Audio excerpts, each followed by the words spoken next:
Basically ये है, Djibouti के पास ये रास्ता यमन के हूती विद्रोहियों के कब्जे में है, और वो ये रास्ता रोक देंगे। ये खबरें आई सुबह, जिसके चलते मार्केट कमजोर होना लाजमी था कि पहले ये बंद हो गया, अब ये भी बंद हो जाएगा।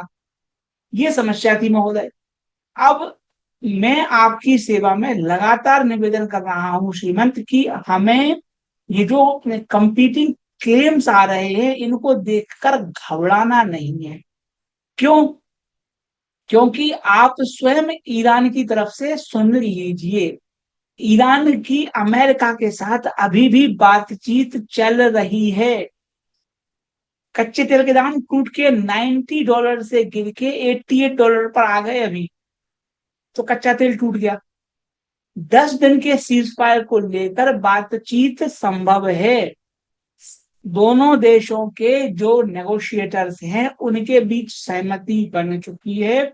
सिर्फ अग्रीमेंट के लिए फाइनल ग्रीन सिग्नल ट्रंप से चाहिए। और मार्केट को कहीं ना कहीं ये अंदाजा था, इसलिए मार्केट में भयंकर क्रैश नहीं आया। इसलिए आप में से भी बहुत से लोगों ने पैनिक रिएक्शन नहीं दिया। नहीं तो महोदय इतने में तो बहुत से लोग हड़बड़ा जाते थे पहले। इसी तरह का अगर न्यूज फ्लो पहले आ जाता महोदय, तो मार्केट में बहुत गिरावट आई है। देखो आप, ये गिरावट, ये गिरावट, ये गिरावट सिर्फ तब आई जब युद्ध होने वाला है, स्ट्रेट ऑफ हॉर्मुज बंद होने वाला है, दुनिया मिटने वाली है। अब हम क्या हो रहे हैं, ईरान एंड अमेरिका जो वॉर है उसके खिलाफ हम बेशर्म हो रहे हैं, अभ्यस्त हो रहे हैं, एडेप्टेड हो रहे हैं। मतलब मार्केट को कोई फर्क नहीं पड़ रहा है। चूंकि मार्केट को कोई फर्क नहीं पड़ रहा है, मार्केट लगातार एक रेंज में खेल रहा है महोदय। आदरणीय परम पूज्य मोदी जी ने कहा है कि भारत 7% की ग्रोथ कर रहा है। ये निश्चित रूप से उपलब्धि है। मेरा परम पूज्य मोदी जी से निवेदन है कि हमने 12% की ग्रोथ रेट हिट करना चाहिए। ये संभव है, ये संभव है। हम 7% से हम सेटिस्फाई नहीं हो सकते, हमें 12% चाहिए। कैसे होगी? सरकार ने और रिफॉर्म्स, मेजर रिफॉर्म्स करने होंगे। परम पूज्य मोदी जी के नेतृत्व में ऐसा होगा, मुझे उम्मीद है। अगर हुआ तो हम 12% की जॉब क्रिएटिव ग्रोथ अटेन कर पाएंगे। लेकिन अभी 60% नाकाफी है भारत की बेरोजगारी के सामने। आप देखिए, भारत के राज्य तमिलनाडु, जितने ये एमओयूज होते हैं 100% कन्वर्जन है उनका। सब एमओयू उनके इन्वेस्टमेंट में कन्वर्ट होते हैं। मध्य प्रदेश में, उत्तर प्रदेश में, राजस्थान में, तमाम राज्यों में एमओयू होते हैं, लेकिन कन्वर्जन नहीं होता। तमिलनाडु राज्य में ये संभव है। क्यों? क्योंकि भैया वहां की सरकार हमेशा व्यापारियों के, बिजनेसेस के हित में काम करती है। कोई भी पार्टी सत्ता में रहे, बिजनेस की राह में घोड़ा नहीं अटकाते। अन्य राज्य, भारत सरकार ऐसा करेगी, मुझे पूरी उम्मीद है। अब महोदय, जेपी मॉर्गन का कहना है कि Bharat long term growth opportunity है। बिल्कुल है। हम जवान देश हैं, जवान देश 7% अपने आप ग्रो हो जाता है। तो ये फास्टेस्ट ग्रोइंग इकोनॉमी हम ग्रो कर रहे हैं।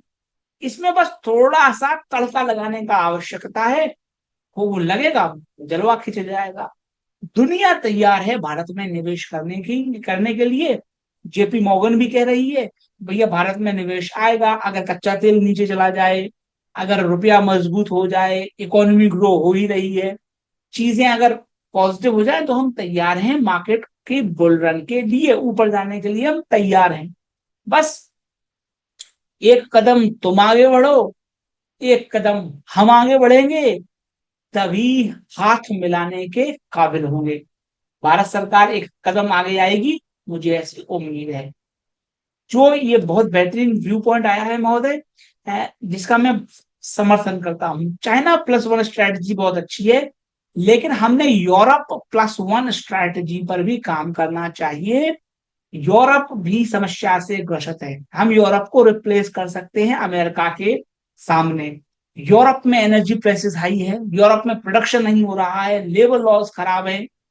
उसके कारण हम अपने देश में मैन्युफैक्चरिंग कैपेसिटी डेवलप कर सकते हैं, बेहतर विकल्प है। तो यूरोप में भी जगह खाली है, चाइना भी जगह खाली कर रहा है, अवसर ही अवसर है, बस हमने भुनाने पर फोकस बनाए रखना है। ये मैं आपकी सेवा में पहले ही कहा था कल भी, कि आप प्रीमियम एनर्जीज हो गया, वारे एनर्जीज हो गया, सब शेयर टूट गए महोदय। सरकार एक तरफ कहती है महोदय, आदरणीय वित्त मंत्री साहिबा कहती हैं कि साहब सरकार जो है कंट्रोलर नहीं है, सरकार इनेबलर है। और आदरणीय मोदी जी 2017 में, 2014 में यही कहते थे कि सरकार कंट्रोलर नहीं, इनेबलर है। सरकार मददगार है, सरकार रोकथाम नहीं करती। ये सर मेरा स्टेटमेंट नहीं है महोदय, नहीं तो आप मुझसे कह देंगे तुम ट्रेटर हो, सनातन के दुश्मन हो, देश छोड़ के भाग जाओ। आप ये कह सकते हो मुझसे, तो मेरा कहना है कि मैं नहीं कह रहा हूं, परम पूज्य वित्त मंत्री साहिबा कह रही हैं। वो एक तरफ ये कह रही हैं कि साहब हम इनेबलर हैं, एक हाथ से एक मुंह से वो बोल रही हैं कि साहब हम इनेबलर हैं, और 1 घंटे बाद वो ये काम करती हैं कि साहब चाइनीज सोलर सेल भारत में आ जाएं, इससे इंडियन इंडस्ट्रीज डिस्ट्रॉय हो रही हैं, there shares will really struggle now. So basically आप इनेबलर कहाँ हो? अगर आपको अभी भी लगता है कि भारत सरकार अभी भी इनेबल कर रही है, मदद कर रही है, तो ठीक है महोदय, आपकी समझ को मेरा शत शत नमन है। मेरा निवेदन है कि हमारी कोई मांग मत कीजिए, जो आदरणीय मोदी जी कहते हैं वही करें, हम बड़े प्रसन्न हो जाएंगे। मोदी जी कहते हैं इनेबलर, इनेबलर हो जाएं, बहुत अच्छा है।